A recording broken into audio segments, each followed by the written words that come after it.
Our wedding videographer sent the full raw footage 6 weeks after the ceremony, exactly as she had promised she would in the contract packet we signed months earlier, and I almost deleted the email without opening it because life had finally started to feel ordinary again in a way I was afraid to jinx. The edited highlight reel had already arrived 2 weeks after the wedding, a beautifully color-graded 12-minute montage set to soft piano music that made my mother cry and made my husband, Desmond, pull me to him in the kitchen that same evening and say, with that warm, amused smile he used when he wanted to make me feel cherished, that we should probably never get married again because the first time had been exhausting enough.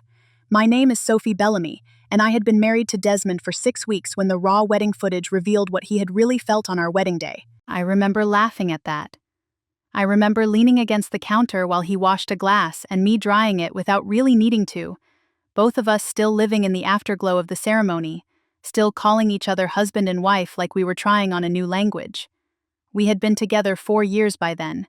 We had survived graduate school stress, 2 job changes for him, 1 job change for me, a 6-month period where we lived in a tiny apartment with a temperamental radiator and a downstairs neighbor who played drums at midnight. We had chosen each other in all the ordinary ways that make a relationship feel real, and by the time we stood in front of our families and friends and promised forever, I did not think there was anything left in our story that could surprise me. So when the raw footage email arrived on a Tuesday evening while Desmond was away for work in Seattle, I opened it with one of those absent-minded, domestic kinds of anticipation. I had a laundry basket on the floor beside the couch. The TV was off. The apartment was quiet except for the hum of the refrigerator and the occasional squeak from the building pipes. I set my laptop on my knees, poured myself a glass of water, and thought I was about to spend an hour reliving my wedding from different camera angles, probably crying a little at my father's full toast, maybe laughing at the way my niece kept trying to steal flowers from the centerpieces. That was all I expected. Nostalgia. Maybe a little vanity about whether the professional footage made my hair look as good as I had hoped. The raw file began with the same shots I remembered from the highlight reel, the wide angle of the venue's garden path, the rows of white chairs under the string lights, my bridesmaids smoothing their dresses while pretending not to be nervous. Then came the ceremony from the side angle, the part they had trimmed down in the edited version, where you could see Desmond's hands shaking just slightly as he took mine. It was sweet and a little awkward in that way. Weddings always are when real human beings are trying very hard to perform grace under pressure. I smiled at all of it, feeling that soft, contented warmth I had felt the day itself. Then the footage rolled into cocktail hour. The videographer had followed the standard practice of keeping the groom's lapel microphone live longer than the ceremony in case there were candid moments worth capturing. I knew that in theory because we had been told so during the planning meetings, but I had never thought much about it. The mics were supposed to catch ambient laughter, a few remarks during the recessional, maybe a funny exchange with a sibling or an offhand compliment about the food. They were not supposed to catch something that would hollow out your chest.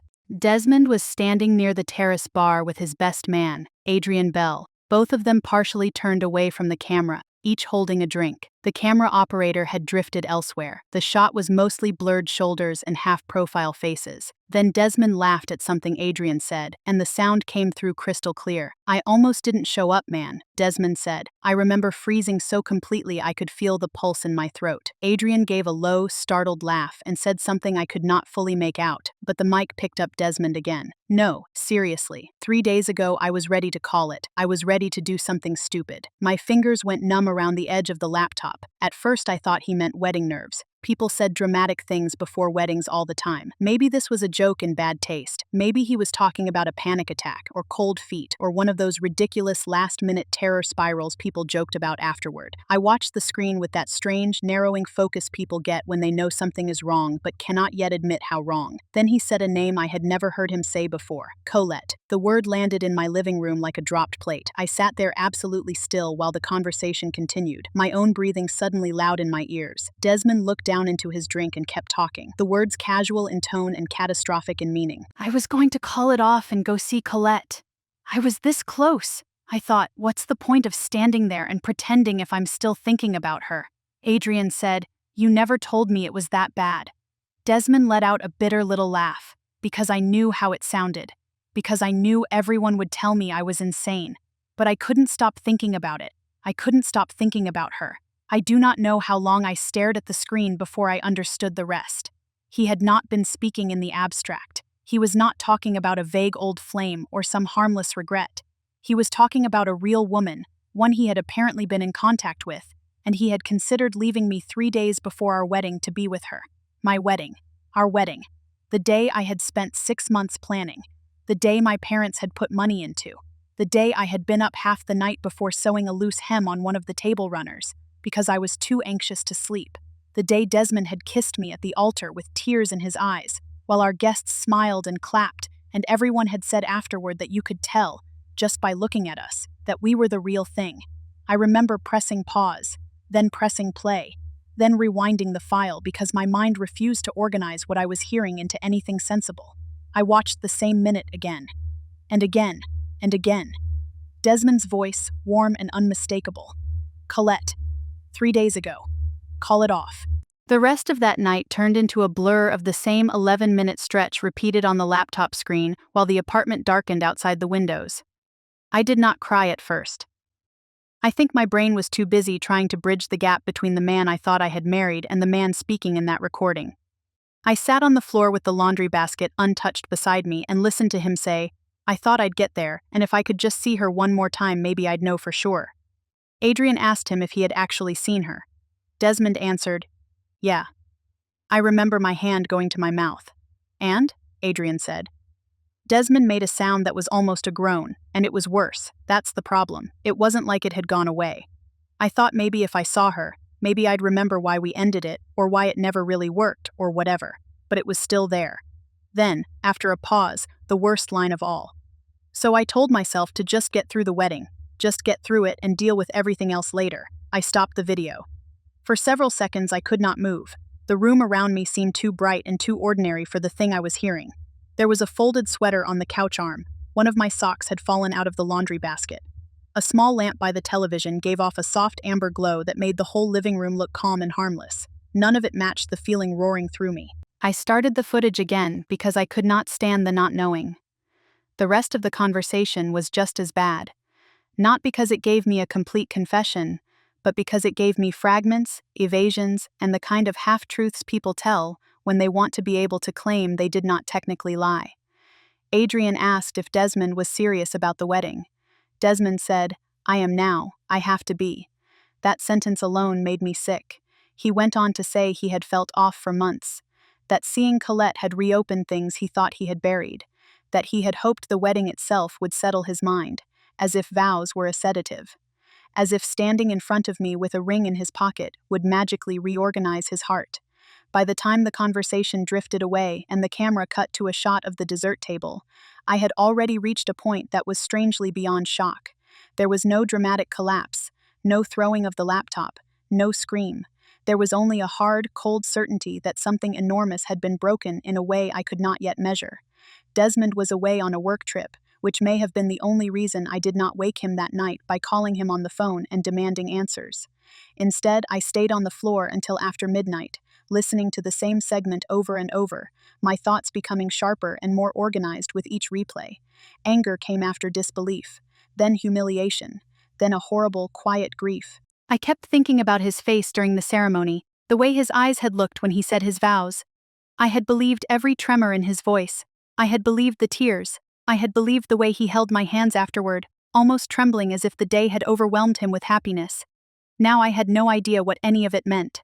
The next morning, I went to work in a state of such rigid control that my coworkers only commented that I looked tired. They assumed wedding exhaustion, which was true enough to satisfy them.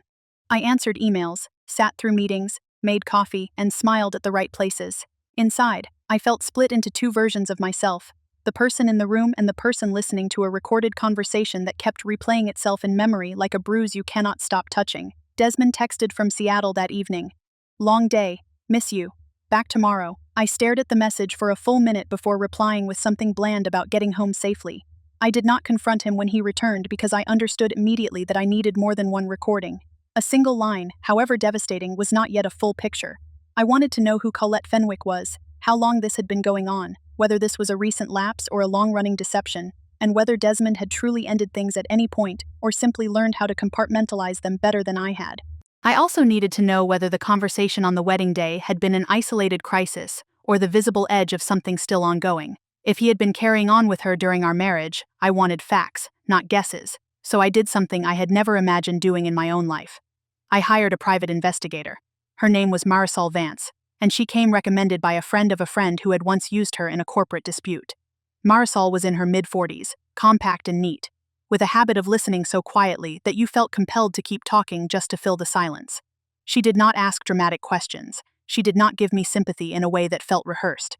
She asked for the exact contents of the recording, the exact date of the wedding, and anything I knew about the woman named Colette. Not much, I admitted. Just first name in the recording, maybe? He said it like Adrian already knew her. Marisol nodded once, as if that confirmed a thread she could work from. I told her about the conversation as precisely as I could, including the line about calling it off 3 days earlier. I told her Desmond worked in consulting, that his job had him traveling at least twice a month, and that he had mentioned a former colleague from years ago during some old story, though I had never thought much about it. I told her I did not know whether Colette was a former coworker, an ex-girlfriend, or something more recent.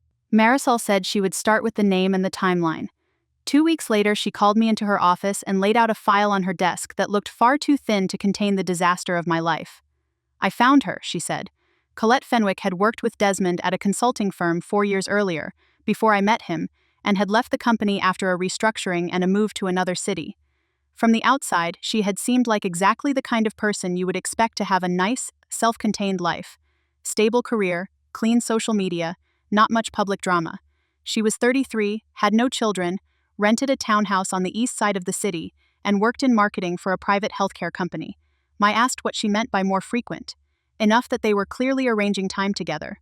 Marisol said, I documented 2 hotel stays in the city where she lives and 1 cabin rental about 4 hours north. The booking was under his name. I looked down at the folder because it was easier than looking at her. Marisol continued in a calm, factual voice. Their communication had intensified about 3 months before the wedding.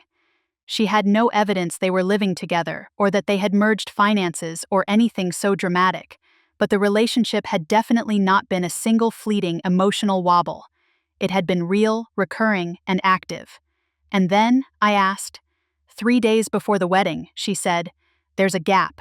No direct contact I can see after that until the day after the ceremony, when he sends her a short message. I felt my stomach drop all over again. What kind of message? Marisol turned the page and read it to me. The wording was bland enough to be worse than anything romantic. Not now. We need to be careful. That was it. Not goodbye. Not I made a mistake. Not I chose my wife, and I'm cutting this off. Not now. We need to be careful. I sat there with my hands clasped so tightly my knuckles ached. Marisol did not interrupt. She had the tact to let silence do what it does best. Did they keep talking? I asked. Yes, she said. That answer seemed to tilt the whole room. Over the following month, Marisol continued to monitor what she could legally monitor and document what could be documented.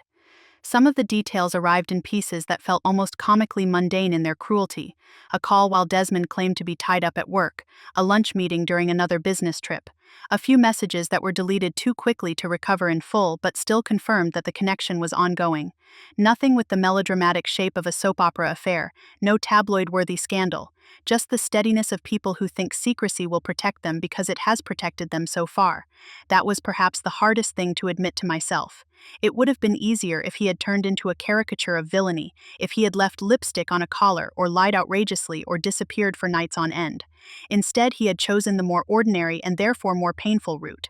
Careful omissions, plausible work trips, a private life nested inside an acceptable public one. I began to notice things in hindsight that had once seemed harmless. How often he had checked his phone face down. How sometimes he had gone quiet after returning from travel, not with fatigue exactly but with a kind of guardedness I had mistaken for stress. The time he had abruptly suggested we go out to dinner the night before a trip, because he wanted to make the most of our evening together. I had read that as romance. Now I wondered whether it had been guilt. It is a strange thing to become a detective in your own marriage. You start by wanting facts, and then the facts begin to rearrange the furniture of your entire memory. I did not tell my mother right away. I did not tell my sister.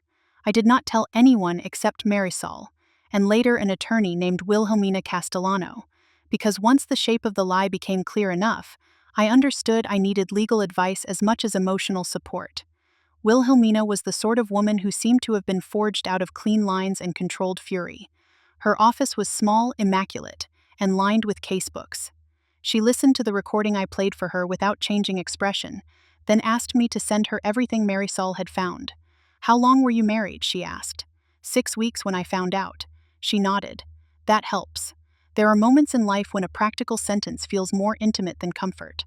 Wilhelmina explained that the short duration of the marriage, combined with evidence that Desmond had been actively involved with someone else and had married me while concealing that fact, created a potentially strong basis for annulment.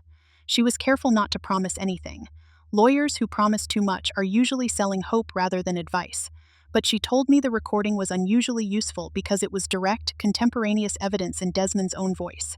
He did not know he was being recorded, she said. No. Good for the legal side. Horrible for you personally.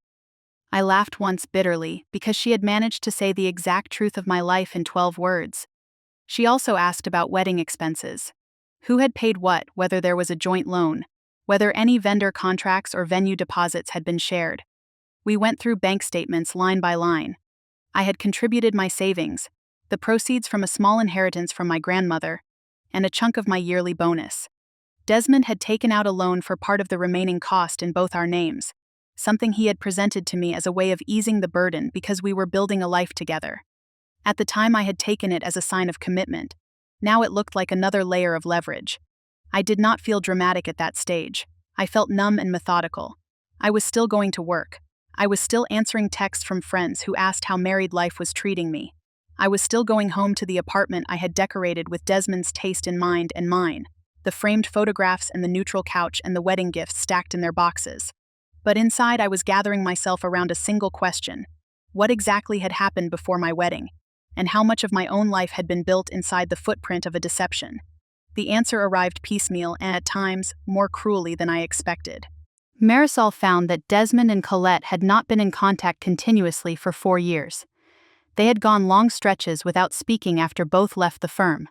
Whatever had existed between them had been dormant, perhaps not even consciously named by either of them, until 8 months before my wedding, when one of them reached out on social media. The reason did not matter as much as the result. They began talking again, then meeting, then traveling, then making plans with the kind of intimacy that only appears once people start lying to everyone around them. I asked if she could tell whether he had spoken about me. Marisol gave me a level look. I can tell you she knew he was engaged. That was enough. Apparently knowing was not the same as stopping, nor was it the same as telling me. When I finally allowed myself to cry, it was on a Wednesday afternoon while I was standing in the kitchen making tea and staring at a spoon I had absent-mindedly dropped into the sink. It was not one catastrophic sob. It was a long, exhausted collapse of all the small controlled breaths I had been taking for weeks. I slid down onto the floor with the mug still in my hand and cried in a way I had not cried since I was a child, not pretty or dignified or useful, just honest. I missed not only the man I thought I had married, but the version of myself who had stood in front of him believing in the future with absolute sincerity. Once I had enough documentation to feel certain that this was not a misunderstanding that could be talked through, I told Desmond I wanted to have a serious conversation when he returned from his next trip. I did not mention the PI. I did not mention the lawyer. I simply told him I needed him to come home early enough that we could talk privately. He texted back almost immediately. "Everything okay?" I stared at that message for a while before replying. "We'll talk when you get home." He called once after that, which I let ring out. That weekend he came back carrying a garment bag and the usual travel fatigue. He kissed me on the cheek when he walked in, the old reflexive gesture of someone trying to step into a normal life. I let him do it because I wanted, for reasons I still cannot fully explain, to see whether he could move through the apartment without sensing the break in the air. He did not notice, or if he did, he chose not to acknowledge it. He asked if I wanted takeout. I told him no. He asked if I had been stressed at work. I told him no. He set his suitcase by the hall closet and went to change. We made the choreography of normality for about 20 minutes, each of us pretending the other had not shifted. Then I took the laptop from the coffee table, sat across from him, and opened the raw footage file. Desmond frowned. "What is this?" "Watch." He started to say something, then noticed the wedding footage and relaxed just enough to think I was being sentimental. That changed within seconds. When his own voice came through the speakers, all the color went out of his face. I watched his expression carefully. Not because I was trying to be cruel, but because I needed to know what he knew and when he knew it. The instant he heard himself say Colette's name, he understood. His mouth opened slightly. His eyes went to mine, then back to the screen. He had not prepared for this. He had not expected the camera to outlive the moment. The recording kept playing. Desmond said, in that calm and devastating voice, that he had almost called off the wedding. He said he thought he would have known what to do if he had seen Colette one more time. He said he decided to go through with it. Then I paused the video. The silence in the room was deafening. Desmond ran one hand over his mouth and looked as though he might be physically ill. I had imagined this conversation 100 different ways, and none of them had prepared me for how small he would look in it, reduced not to innocence but to exposed calculation. "Say something," I told him. He sat back slowly. "Priscilla, say something truthful." He closed his eyes for a second, then opened them again. I was confused. That was how he began. He said the relationship with Colette had ended years ago, then had not really ended, then had resurfaced in a way he did not know how to explain. He said seeing her again had stirred up old feelings. He said the wedding had come faster emotionally than it had in practical terms. He said he had convinced himself that if he could just push through the day, the noise in his head would settle afterward. "You call nearly leaving me at the altar noise?" I asked. He flinched. "I know that sounds terrible. It is terrible." He nodded once, as if accepting the diagnosis might make it easier. Then he made the mistake that often makes betrayal even worse. He tried to soften it. He said he had loved me. He said that had been real. He said the reason he went through with the wedding was because he did not want to lose me. He said he thought making the vow would clarify his feelings, and that, in some twisted way, he had hoped commitment would cure indecision. I remember hearing the words and feeling almost detached from them. "So you married me while hoping it would fix you," I said. He did not answer quickly enough. That was an answer. I asked him whether he was still seeing Colette. He hesitated, not long enough to preserve his dignity, just long enough to condemn himself.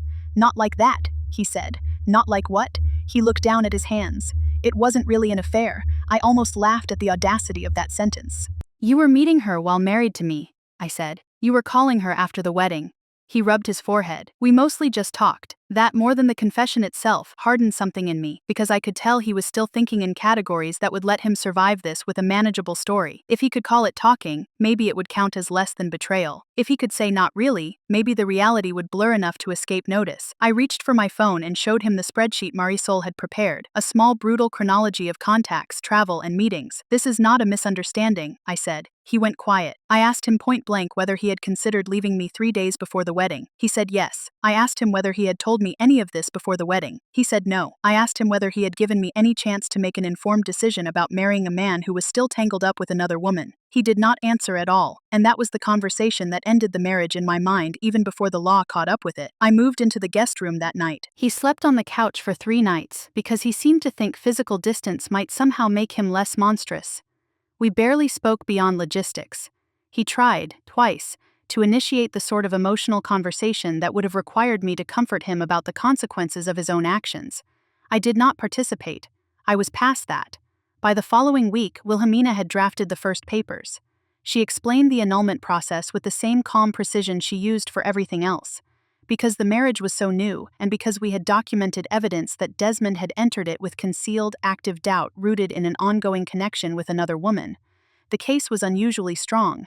"He may try to argue that he intended to commit," she said. "Did he?" She looked at me over the rim of her glasses. "Intent is the battlefield. Evidence is the weapon. Desmond did not fight publicly. That was probably the smartest thing he did after the wedding. Once he saw the evidence package, he understood that a drawn-out contest would not make him look better. The footage was too clear. The timeline was too precise. The hotel records and calls and messages were too hard to explain away without making himself look worse. He agreed to the annulment. He agreed to the financial settlement terms Wilhelmina negotiated as well, though not graciously. The way he spoke about the wedding money made me angry all over again because he seemed to think the issue was unfairness to him rather than the fact that I had paid into a celebration under false pretenses. We recovered a significant portion of the expenses, including part of the joint loan he had helped create and part of the vendor payments that could be argued as induced by deception. The money mattered, but not in the way people think. It was not about recouping every dollar, it was about refusing to let him keep the benefit of my trust without consequence. Once the papers were filed, I had to tell my family. My father took it with grim composure, the kind he uses when something painful is happening and he wants to remain useful. He asked me if I was safe, if Desmond had ever threatened me, if I wanted him there when I packed. My sister Claire said very little at first, and then made a face so disgusted it was almost funny. "He did all that on the wedding day?" she asked. I nodded. Claire said, "That is a special kind of pathetic." I almost smiled for the first time in days. My mother was harder. She had loved Desmond. She had spent 4 years watching him bring flowers when he came over, remembering details about family birthdays, helping repair the loose railing on her porch without being asked. He had been the sort of son-in-law she could picture proudly describing to her friends, and losing that version of him hurt her in a way that had nothing to do with the legal case. At first she reacted the way some mothers do when they are trying to make the world less frightening for their children. She asked whether I was sure there was not some misunderstanding. She said maybe he had panicked but not meant to hurt me. She said people sometimes get confused under pressure. I listened. Then I told her what he had actually said on the recording, line by line. When I played the file for her later, she sat at my kitchen table with both hands wrapped around a mug she never drank from and went very still when she heard him say Colette's name. By the time the recording reached the part where he admitted he had almost called it off, I could see her expression changing from disbelief to a kind of quiet, maternal devastation. It was not only me she was mourning in that moment, it was the idea of the life she had imagined for me. She cried after that. I cried with her. That was perhaps the strangest part of the whole experience. The discovery that betrayal does not always isolate you. Sometimes it makes strange alliances out of people who share the damage. I never contacted Colette directly. That decision made some people around me uncomfortable once they learned the broad outline of the story. They wanted a showdown. They wanted the other woman to explain herself, apologize, be revealed as either a villain or a fool. But I had no interest in converting my grief into a performance with another participant. Marisol had already given me what I needed to know. Colette was real, the relationship was real, and Desmond had chosen ambiguity rather than honesty. There was no version of a phone call that would improve that fact. What I did do was ask Marisol one final question. Did Colette know that I knew? Marisol checked her records and said she had no evidence that Colette had been contacted by me or by anyone acting on my behalf. That suited me fine. I wanted no more contact with the problem than necessary. The annulment was finalized just under 4 months after the wedding. I remember the date because it arrived almost insultingly quietly, with no dramatic hearing and no public spectacle. Just signatures, filings, and final notices. The law, in its own blunt way, recognized that what had happened was not a marriage in the full moral sense I had believed in. It was a legal shell that had been entered under false pretenses. People ask, when they hear a story like this, whether the legal outcome feels like closure. It does not. Closure is a theatrical word. What I felt was more practical, a structure ending, a record changing, and the permission to begin arranging my life around the truth instead of around his version of it. After it was over, I wrote Beatrix Solano, the wedding videographer. I had been thinking about her for weeks, partly because she had no idea what her ordinary business courtesy had become in my hands, and partly because I wanted to say thank you to someone who had accidentally preserved the evidence that saved me from spending years living inside a lie. I sent a careful message, not dramatic, just sincere. I told her that the raw footage had revealed something I needed to know. I told her her policy had mattered more than she could know. She wrote back the same evening. Her reply was gentle, professional, and unexpectedly kind. She said she had worked with many couples over the years and had occasionally seen raw footage used to answer difficult questions, though never for anything quite this devastating. She told me she was glad the truth had reached me, even if the circumstances were awful. I saved that email, not because I wanted to relive the pain, but because it reminded me that the world is full of accidental witnesses. Sometimes the truth comes from a friend, sometimes from a stranger, sometimes from a camera no one thought to worry about. The hardest chapter after the legal one was my family's adjustment, especially my mother's. She remained polite to Desmond for a while in the way older adults sometimes do when they have not yet emotionally accepted that someone is no longer who they thought he was. Then she stopped mentioning him at all. That hurt him more than any angry argument would have, which I admit gave me a small, spiteful satisfaction. At one point she said to me, "I keep trying to remember the man I thought he was, and I don't know which part was real." I told her the answer I had had to give myself. Some of it was real, I said, that's what makes it so hard. But not the part where he was honest with me. Wilhelmina, in the course of wrapping up the settlement, told me something that has stayed with me ever since.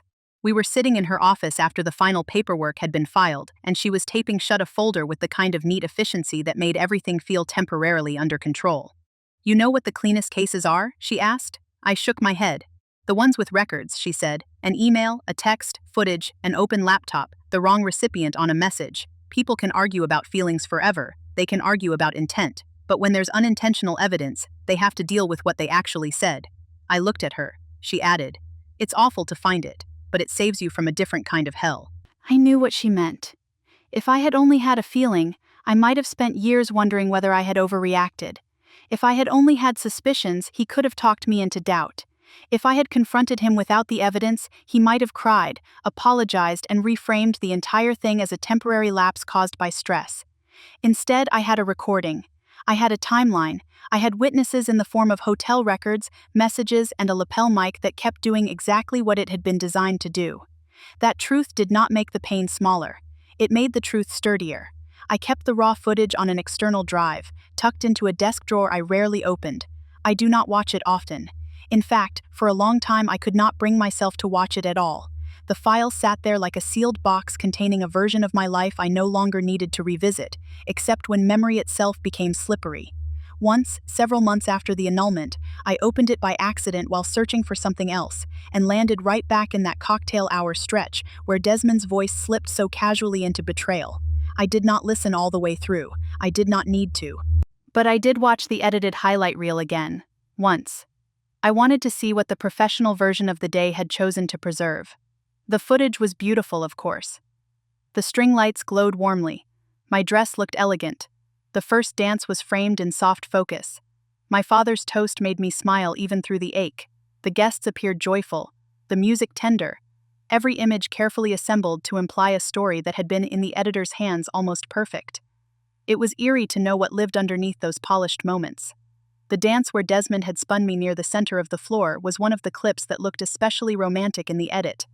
In the raw file, just after the camera moved away, he had glanced at his phone with the quick, secretive reflex of someone guarding another life. The highlight reel never showed that. Why would it? Editors preserve the best version of an event, not the truth behind it. The day I found the footage changed the way I hear people's private language forever. I am more attentive now to what people say when they think no one is fully listening. I do not mean I have become paranoid. I have simply learned that people often reveal their deepest truths in the spaces they believe are safe from consequence. That knowledge can make you cynical if you let it. I decided not to let it. Instead, I became more selective about who earned the right to my trust. That sounds obvious, but after a betrayal like this, trust stops being a feeling and becomes a system.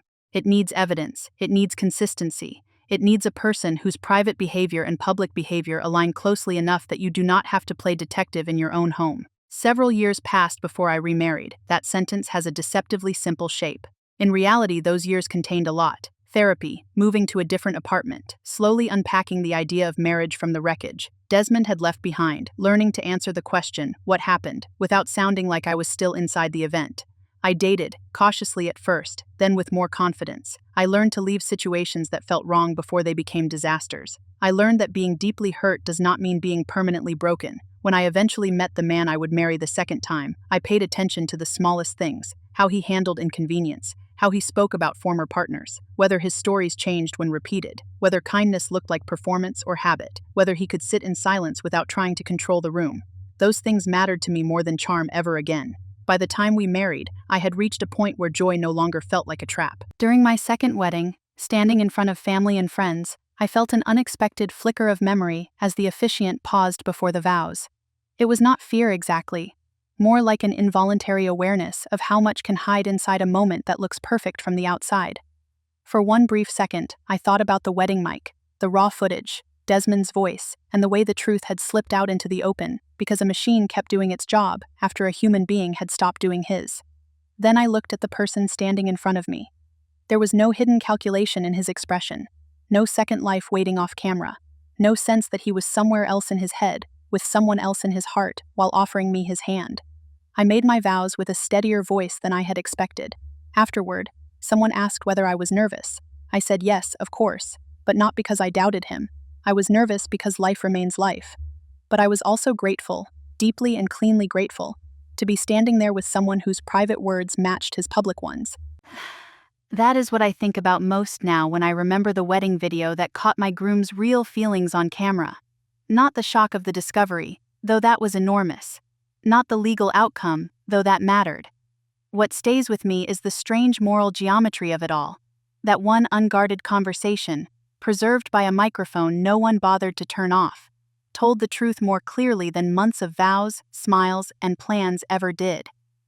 Desmond had almost called off the wedding 3 days before he stood at the altar. He did not. He married me anyway. And the raw footage, the thing we were all supposed to file away as a keepsake, became the record that proved what he had chosen not to say. Thank you for listening, and if you want more real stories about trust, betrayal, accountability, and the hard lessons people survive, subscribe and come back for the next one. Take care of yourselves and check the source before you trust the confirmation.